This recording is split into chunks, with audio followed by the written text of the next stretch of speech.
The girl was deceived into attending a wedding, but the so-called groom was nothing more than a cover for the truth. Kuma originally believed she was about to marry a young man. Only after entering that house did she realize that the person who would truly become her husband was actually her father-in-law, and the one who arranged all of this was his wife, Fatma. Because she had been diagnosed with cancer, in order to make sure someone would continue caring for the family after she was gone, she decided to find another wife for her husband. But local law did not allow polygamy, so under the pretense of finding a wife for her son Hassan, she brought Kuma over from her hometown in Turkey. The handsome young groom she had imagined turned out to be an elderly man, yet Kuma did not break down, did not cry, and remained so calm that it was heartbreaking, because everything she had been taught growing up told her a woman who resisted marriage would be seen as improper. Rejecting the arrangement would be considered a disgrace to the family. Returning to her parents' home would mean failure. If she struggled, what she would receive might not be understanding, but even more blame and pressure. So her obedience was not acceptance of fate. It was her way of preserving the last bit of dignity after every path of retreat had disappeared. The whole family lived together in a cramped house. Even the smallest sound felt amplified at night. That night, many people could not sleep. The next day, Kuma walked nervously into the living room. Fatma arranged for her to sit beside her husband. Except for the youngest son,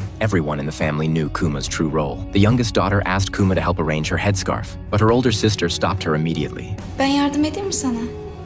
When the younger girl tried to get closer, her sister pulled her back. She knew this girl would one day take their mother's place, and she could not accept it. To keep the conflict from escalating, Mustafa stepped forward and asked his daughter to leave. After the brief tension, the already complicated family became even more emotionally strained. Then the youngest son carelessly said something that instantly silenced the room. Sen bugün nerede yattın?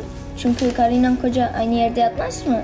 Abim bizim odada yattı, ya sen? Afraid he would say more, Fatma quickly sent him off to school with food. As the nominal groom of the marriage, Hassan also found an excuse to leave. When saying goodbye, Mustafa still treated Fatma with the familiar gestures of husband and wife. But when facing Kuma, he simply lowered his head and gently kissed her forehead. It felt less like a husband's affection and more like an elder comforting someone younger. That evening, friends and relatives gathered at the house to offer congratulations. Everyone believed Kuma was merely the family's daughter-in-law. Fatma did not explain, because Kuma's real identity had become the family's unspeakable secret. The eldest daughter returned home very late. The second daughter immediately noticed bruises near her sister's eyes. She knew they most likely came from her brother-in-law. She wanted her father to stand up for her sister, but the elder sister told her not to interfere. As an adult daughter herself, she also could not accept Kuma's presence. But unlike herself, who had already married out, Kuma would remain in this family. To ease Kuma's resistance, Fatma finally explained her reasons. Her body was growing weaker, yet she still insisted on telling Kuma. If one day she was gone, she hoped Kuma would take care of the children. The next day, Fatma was admitted to the hospital. Compared with her own daughters, she gradually became closer to Kuma,